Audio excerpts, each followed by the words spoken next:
Nasema wapigie makofi wanapoingia. Wamejizatiti kusoma kwa bidii pamoja na walimu wao, waelekezi wako pamoja nao. This beautiful day.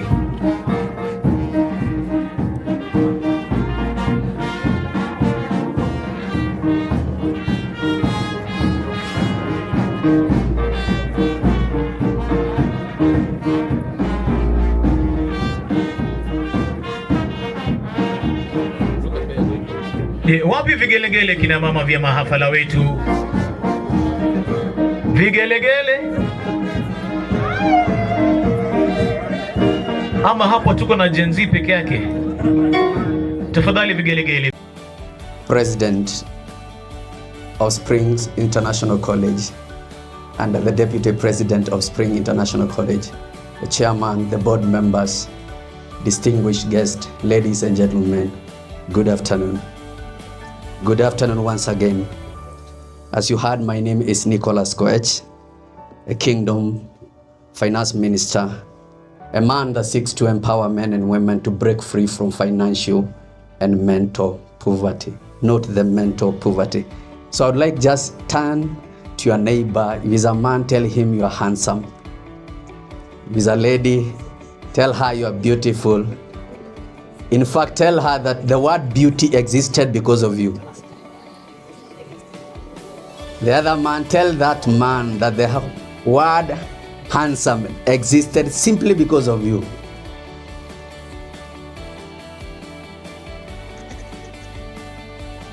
Tell that person sitting next to you that you are a world changer.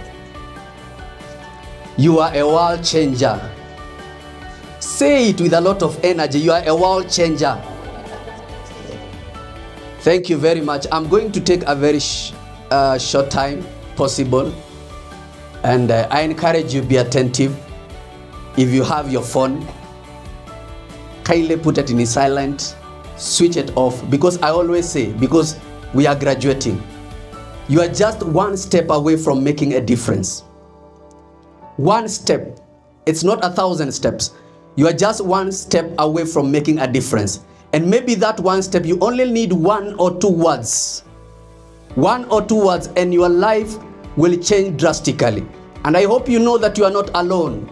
There are people who are looking up to you. You came from a certain village. You came from a certain family. And there are people who are looking up to you. So you are not alone. There is a generation that is coming after you. Which means if you get it wrong, the whole generation will have gotten it wrong. And I'm very happy today because I'm about to share a few things. Because human being is an extraordinary creature. Human being is an extraordinary creature. Scientists have confirmed that one human being has got roughly 100 billion cells. Can you imagine the person seated by you has got 100 billion cells and more than 20,000 neurons, which means you have been structured and configured to perform in a miraculous way. But one day, Maslow said that the race of human race, or the life of human race, is a life of men and women, is a life of men and women selling themselves short. Because you have got over 100 billion cells, more than 20,000 neurons. But in conclusion, he said, the life of human beings is a life of men and women selling themselves short. Simply because we have got greater capacities, but we don't utilize. And I like what the president said about Albert Einstein. He said that you cannot solve a problem with the same thinking that you used to create. And the reason why we enrolled to Springs International College, it was because we wanted our way of thinking, our mindset, our ideologies, our concept to be changed. Because a man cannot change until their way of thinking is changed. A society cannot change until the leaders in that society change their mind. A constituency cannot change until the leaders of that constituency change their mind. A county cannot change until the governor of that county and the leaders within that county change their way of thinking. A nation cannot change until the president of that nation and their leaders change their way of thinking. So if you are going to change and to make a difference, it will begin by changing your way of thinking. Tell your neighbor, change your way of thinking. Change your way of thinking. Now, there are so many ways that we need to change our way of thinking. We just graduated today, and congratulations. Just give your neighbor a high five and tell him or her congratulations. But this is just a beginning of personal development. It has been confirmed in the past that many young people die at the age of 25 years, but they are buried at the age of 70 years. I'll say it again. Many young people die at the age of 25 years, but they are buried at the age of 70 years. Why? Because the day you stop learning, that is the exact day, in fact with precision, that you died. So if you stop learning from today, you'll just be a walking dead. And that is why you see our leaders are trying to bring solutions to our nation. But they are using an old way of thinking. And that is why, as Albert Einstein said again, a madman is a person that keeps on doing the same thing every now and then and expecting results. How many madmen and women that we have in our nation? How many madmen and women that we have in our continent of Africa? But I submit to you today, you are a leader. As you embark to that family, as you embark to that society, go and make a difference. Go and make a difference.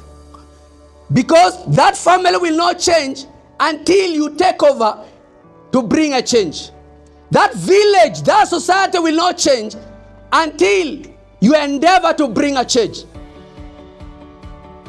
But you see, everything will change the moment you change. The law of correspondence states that the outer world is a reflection of the inner world. If everything is going to change in the world, it will begin from a personal level, an individual level, and that is me and you. Which means if you don't change from inside, we should forget about the change in the world. So let's stop complaining about the leadership. Let's stop complaining about the presidency. Let's stop complaining about the governors. Let's stop complaining about the members of parliaments, for they are the ones to bring a change. And if we don't take over and decide to bring a change, no one will bring that change. So I am speaking today to the world changers. I am speaking today to the world transformers. I am speaking today to revolutionaries. If you didn't know, I am confirming to you today. So stop disqualifying yourself from the equation of bringing transformation. For you are the one to bring the transformation. You are the one. And I always say, I would like you to incorporate this culture in your life, that every day in the morning, just tell yourself, I am the one. Begin after me, say after me, I am the one. I am the one. I'm the one to bring a change. And it is not over. It is not over until I make it. It is not over until I make it. Therefore, it begins by investing in yourself. Therefore, today as you graduate, it is just a beginning of personal development. And I like the words from the wisest man that ever lived, who is also a philosopher, Jim Rohn. He once said, the personal education Formal education will earn you a living, but personal education will make you rich. You heard that I'm a financial trainer, but I have to conclude, you have got so many CPA holders, so many accountants, bank managers who handle money, but they don't know what is money. So personal education is the one that will make you rich. It is personal education that will make you wealthy. Formal education will just make you an average. So if you are going to rise to the top, because I always say that the cream will always rise to the top. And I want you today to be that cream. And though you do not become a cream, you do not rise to the top by continuing to compete with the average. You just hide yourself. Go on a personal development journey. Work on yourself on a daily basis. Because it's either that you are living on a daily basis or you are dying on a daily basis. But today I want you to be that person who will declare and tell yourself that I'll be that person who will live on a daily basis. The moment you purpose that, I can guarantee you that the world is going to look for you. Just consider the example of a gold. Have you ever had gold competing with brass? Have you ever had gold competing with oil? Have you ever had gold competing with water? But how comes we are competing on jobs?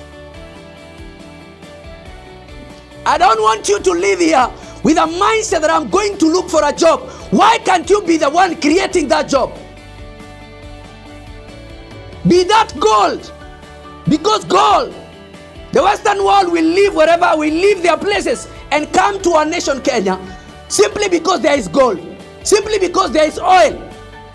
If you are still looking for jobs, if you are still looking for somebody to employ you, it's a confirmation that you have not yet refined and developed yourself.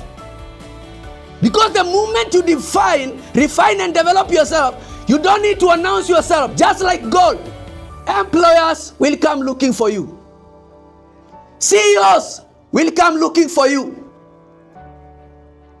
Presidents will come looking for you. Members of parliament will come looking for you. Governors will come looking for you. I want you to be that person as you are living today. Be that person that employers will look for you. And you'll be the one determining your salary, not them determining your salary. And if you are going to be that person, I guarantee you, lack of jobs will not be a problem to you. Lack of jobs today, it is a problem simply because we have not worked on ourselves good enough. At least today you have got a starter pack. So it is just a beginning. But from today, be that person who will be like the cream, rising to the top. If we are going to rise to the top, we have to change our belief system. We have to change our belief system. Until April 1954, there was a common belief that no one could break the 1 mile barrier. Until April 1954, there was a common belief system that no human being was physically fit to break the 1 mile barrier. But Bannister came and broke the limit. And since then, ladies and gentlemen, over 20,000, including high school students, have broken the barrier. My question is to you, what changed? What changed? What changed? What changed? It was a mindset. Because they knew no one had broken the 1 mile barrier. But after they realized that somebody has broken the barrier, it is possible. Therefore, I want you to leave this place knowing that it is possible to be an employer.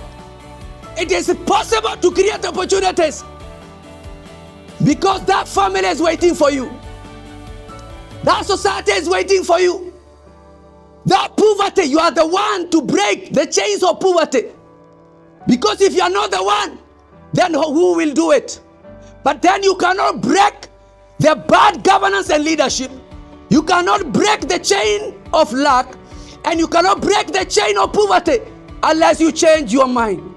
And that is why Albert Einstein said once again that you cannot solve a problem with the same thinking that you created it. The problem we have in our nation of unemployment was created by a certain mindset, by a certain way of thinking. The problem of bad governance and leadership in our nation was created by a certain way of thinking. Therefore, if we are going to change from a personal level, if we are going to change from our families, if we are going to change our nation, it will begin by changing our mindset. It will begin by changing our way of thinking. As the wisest man that ever lived in the Bible, King Solomon, that is in Old Testament, he said in Proverbs 23 verse 7, that as a man think in his heart, so is he. And according to the original context of that heart, it talks about the mind. So as a man think in his mind, so is he. If you want to know how you think, just do the definition of your physical life. If you want to know how you think as far as money matters are concerned, just check your bank balance. If your bank balance is not encouraging, you don't need to keep on fighting your employer. It is your mindset that is wrong. So the beginning of change begins when you change your way of thinking. And the moment you change your way of thinking, drastically and automatically, your life will change. Something else that we need to change, to note, is that we have to embrace the consistency and persistency. If you are going to be a world changer, if you are going to be a transformer, if you are going to be a revolutionary, then you are going to be a man or a woman who will embrace consistency and persistency. I remember one day back in 2010, after graduating my Form 4, our firstborn sister, who was in Nairobi by then, by the name Maureen Chepto, and by then she was working at Unilever. I told her, my big sister, I need something to do. I am tired of staying at home. Just look for something that I'll be doing. And he told me, my brother, come on board. And the following day, I took a bus, traveled on the night, and I arrived 7 a.m. at the country bus station. I believe all of us, we know that place. So she came for me, took me into her house, rested during that day, and the following day, she took me to one of the companies at industry area. I will never forget till today, that company was called Supra Textiles Limited. Ilikuwa ya Muhindi. And they told me that they will be paying me 18,000 every month. And I worked on the first month. I never got the 18,000 that they promised me, but I got 12,500 Kenyan shillings. The second month, I got 9,500. So instead of my salary increasing, it was dropping every month. And the third month, I got 8,500. And because I knew my life is beyond this, I knew and I was convinced that my life is beyond 8,500. I resigned from that job, went home, found my sister, and told her I no longer want this job. And she was angry with me, and she told me, I will never look for any job for you again. I said, it's okay, my sister, no problem. Why are we fighting? For peace sake, why are we fighting? And the following day, after I received the 8,500, I packed my things for the first time and went back again to Ushago. This is the first time again. Packed my things, went back to Ushago after 3 months. After I went to Ushago, went and did some little tomato farming of half an acre. And because my mom by then was not that well off, But we were friends. If you didn't know, I'm the best son to my mom.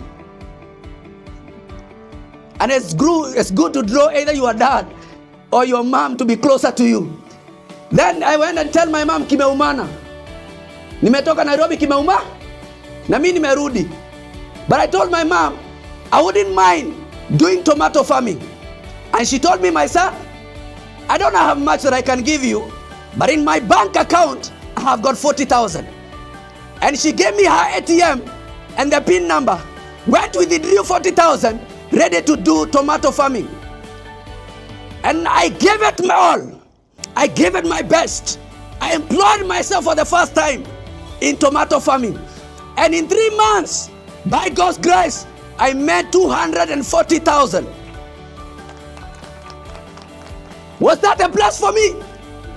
Stop complaining. If life is going to change, it is up to you. You are the CEO. You are the captain of your own life. If you fail, you'll fail as an individual. If you make it, you'll make it as an individual. So stop pointing fingers to your mom or to your dad and saying, oh, they never educated me. My siblings never supported me. You are the CEO and the chief captain of your own life. If you are going to make it, it is up to you. And one of the mindset that you need to change, it is to take over your personal life and know that it is up to me. After I got my 240,000, by then, before I left back to Ushago, I had applied to join Kenya Polytechnic. By then it was Kenya Polytechnic. Wachana nayo saizi Technical University of Kenya. By then it was Technical University of Kenya Polytechnic. I applied to join and left to Ushago. When I got my 240,000, came back. After I came back, went to check my application at Kenya Polytechnic, and I found that I had qualified to join Kenya Polytechnic. After I got my 240,000, gave my mom back 40,000 without interest. I told her, you are my mom, there's no way I can give you interest.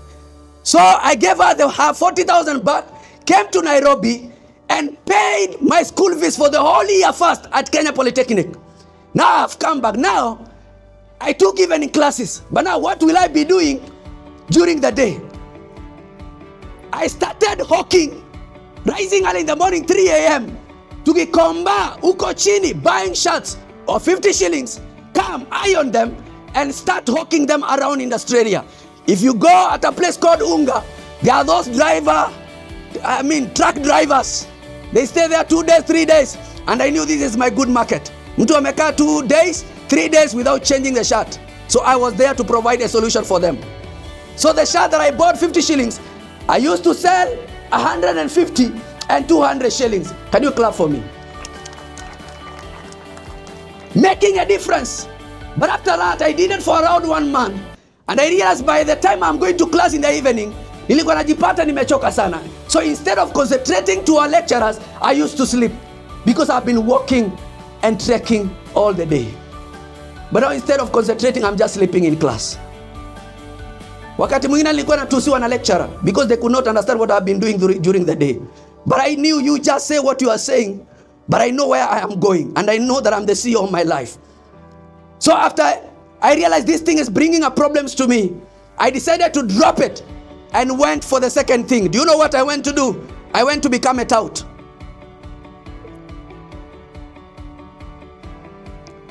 Maybe tout is a cute word. I went and became a makanga. You know the North shuttles and classic shuttle circles, going to BGM Bungoma, going to Kitale, going to Kisumu. I told them I know the routes and I come from Nyahururu. So you can only imagine somebody coming from Nyahururu. You are directing people to Bungoma, to Kitale and to Kisumu. I've never been there, but nilikuwa naambia hizi gari zinafika. But what I was looking for, I was looking for some little cash that I can use for my basic needs. Me, I used not to mind what people used to say. Because even if you tell me I'm a Makanga, I know deep inside I'm not a Makanga. That is your own divination. And you should not allow the divination of other people consume you. Don't allow the divination of other people around you to consume you. Because you are the only CEO of your own life. Cutting story short, after that, I did it for 3 years. And I knew now I'm above becoming a tout. And the next thing that came to me was a merchandising job at Unilever. I did it for only 1 month, and I was fired at 7 a.m. early in the morning.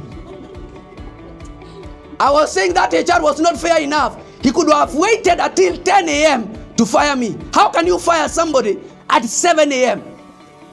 It was one of my worst moments because I just left the other job saying that this is a better one. But I said it is okay. Now went to my house, and I had to decide what next. And the only thing that came to me by then was to pack my things again to go back to Ushago. This is for the second time. Pack my things to go back to Ushago. It was on a Friday. Packed my small beddings, my Jiko, took them to bus station, country bus. On a Friday, ziende. Then I follow my things on Saturday. This is for the second time I'm going back to Ushago. But on a Friday, I called one of my best friends, called someone Mwangi Dirango. I told him this and this has happened, and I don't think things are working out. Allow me to go back to Ushago. But he told me, I don't think you're making any solution. Why can't you just give it a try to sell life insurance? How many people have ever tried to sell life insurance here? How many people? If you have never tried to sell life insurance, then you don't know life. You don't know life. But I told myself, what am I losing by trying? Either way, if I don't make it, Ushago is waiting for me. So just trying, there's no problem. Iko shida hapo? Ama namna gani? Yes, just give it a try. This guy brought me on board, and he never trained me on products. He introduced me to the company, left me and disappeared. So it's up to me to know how do these policies work. The likes of education policies, the likes of savings policies, the likes of investment policies. Now it was about to train myself, personal education. Huyo mimi YouTube, huyo mimi books, bought books like never before. That is the time I began to interact with the likes of Jim Rohn, with the likes of Brian Tracy. Those are the people who educated me and YouTube. The first year, for the first month, second month, third month, and the fourth month, after tracking, I sold zero. Zero. Unaamka, unaenda knocking people's doors, people's offices, introducing your name and telling yourself what you do. Month 1, month 2, month 3, month 4, zero. But I like what Napoleon Hill said. If you are going to make it in this life, you have to burn the bridges of regrets. You have to burn the bridges of going back. Because if you burn the bridges, you cannot use them to go back where you came from. So I knew me and Ushago, I'm not going back. That is the first decision I made. Me and Ushago, siendi, liwe liwalo. In fact, I said, kuva makanga, kuva driver, siendi. So I gave it my best. It was the 5th month that I made one sale. But now, before I made this sale, I'm talking about the persistence and consistency. I went to a certain government institution, and I knew that the receptionists do not allow hawkers on the buildings. And by then they knew me as a hawker, but an insurance hawker. But I knew the receptionist was an old guy. So I waited for him at the reception to just ainame tu kidogo, taking records. And I went to the first floor, then took lift from the first floor to the 7th floor. I know the building. I will not tell you about the building. They might arrest me. So after I began to do what we call the prospecting from the 7th floor, that is wing A, wing B. Finished the 7th floor, came to 6th floor. Then after I came to 6th floor, I knocked a certain door that was not allowed for hawkers. And I met a very beautiful lady from Nyanza. And she told me, welcome my son. And she gave me a seat. And I thought, she's very happy over what I'm doing. And she took a phone call, but little did I knew that she was calling policemen. So the only reward she gave me was to call police to arrest me. And I was arrested that day. Why? For trying to change my life. For trying to make a difference. Because by then, they did not, give me a certain job. So I was trying to make a difference for my own life. But the only thing that they did, and that secretary did to me, was to call the policeman to arrest me, and I was arrested. And they told me, what were you doing? And I told him that I was trying to present education plans to your staff. So I was kept for a few hours, and then they released me, and they told me that never ever come back again to this building. And I said, sir, thank you. But I realized before I left, he was a Kale, and he was called Langat. And I told him in my mother tongue language, so I told him what? Just look at me very well. This face, you will see it tomorrow. I'll be back tomorrow. And I came back the following day to the same building. That was 6th floor. But I knew 6th floor is not a good floor. I avoided that floor. So I went now to the 5th floor. I did wing A, wing B. And I met a very cute lady called Dr. Helen. I will not talk about the second name. Dr. Helen. And I told her what I'm doing. And she told me, even Nick, I have been looking for somebody who can lead me to an education policy for my two twin daughters. And I told her, here I am. The Lord has answered your prayers. But now she told me, as per now, I'm a bit busy. Why can't you come back tomorrow at around 12 noon? And I can assure you the following day, 10 minutes before 12 noon, I was there. And I told her I came. And I went there with the quotes, did a presentation, and I closed my first 20,000 business with Dr. Helen. And now that thing was did to me. It was not about the policy, but it gave me a different perspective that this thing, it is possible. That is the only thing I wanted. That is the only thing I wanted. The possibility perspective. Now when I realized it is possible, now I gave it my best. The first year, I was still an average salesperson. The second year, I was still average. But the third year, I was the best salesperson in the whole country.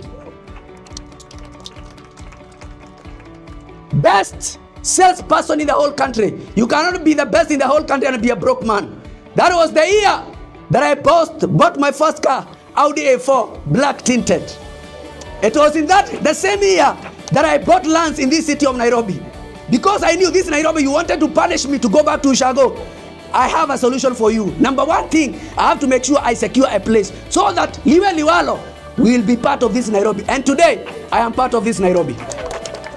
Therefore, I'm telling you it is possible. Why am I saying all this? It is you to know that it is possible. And if there is going to be a difference, it is up to you. No one else will come from America. No one else will come from the United Kingdom to come and help you. It is up to you. And stop complaining about what your dad did. Stop complaining about what your mom did. It is up to you. Take up the mantle and make the difference. Take up the mantle and make the difference. Because there is no one else who is coming to make a difference in your own life. I like what? There was one old man who took his retirement check at the age of 65 years. And he decided, now I'm 65 years, what am I going to do? And he formulated a very nice recipe. This recipe, he went and presented to potential partners. For 1,008 times, he was rejected. Just approaching, I'm so and so. I'm so and so, this is what I have. I think we can partner in this business. For 1,008 times. How many times have you presented yourself?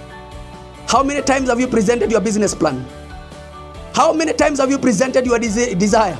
How many times have you presented your passion and you have given up?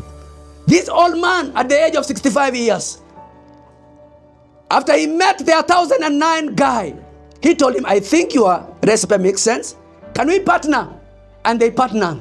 And that is today, the only one that you know, Kentucky Fried Chicken, Colonel Sanders.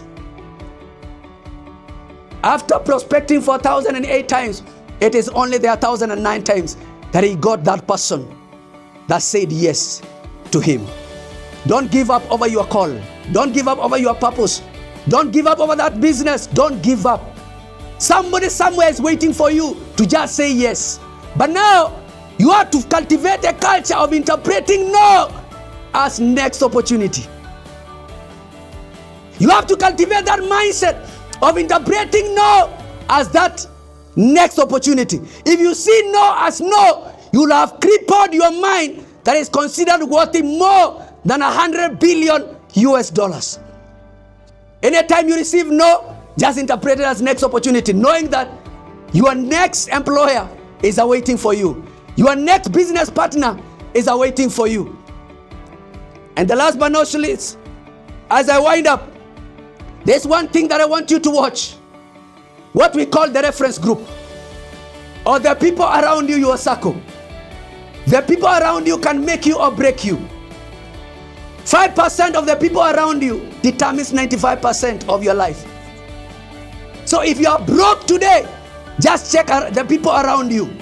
There's a very high probability, 95%, they are also broke.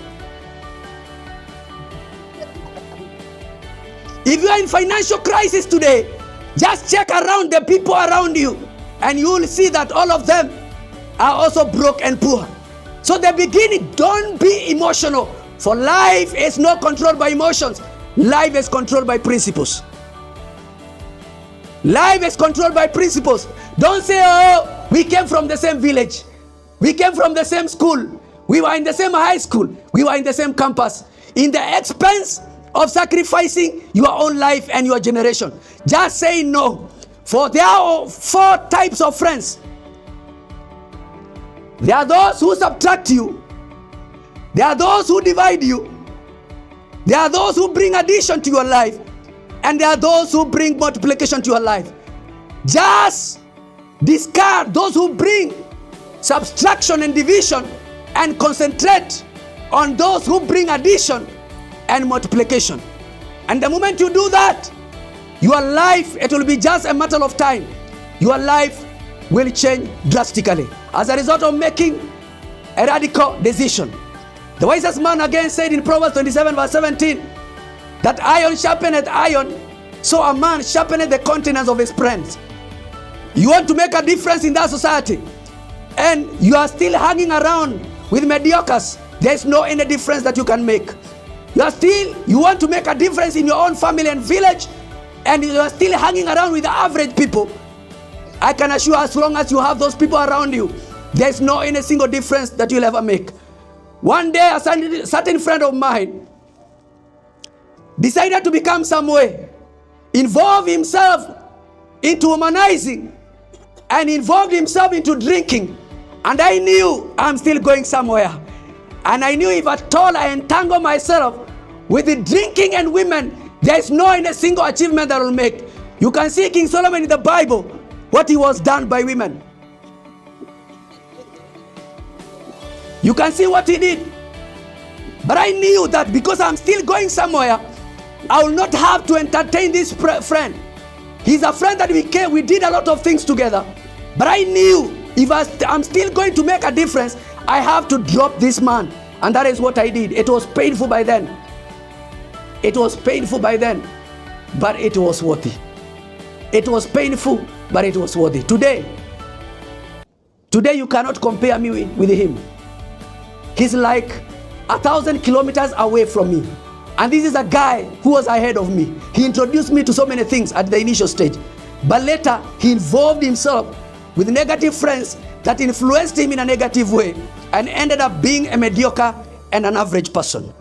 As I finalize, the other thing I want you to know, be a person of vision. Be a person of vision. Be a person of vision.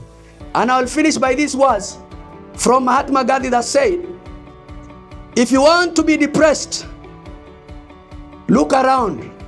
If you want to be oppressed, look down. But if you want to be addressed, look up. It's been your friend and baby boy, Nicholas Koech. See you at the top.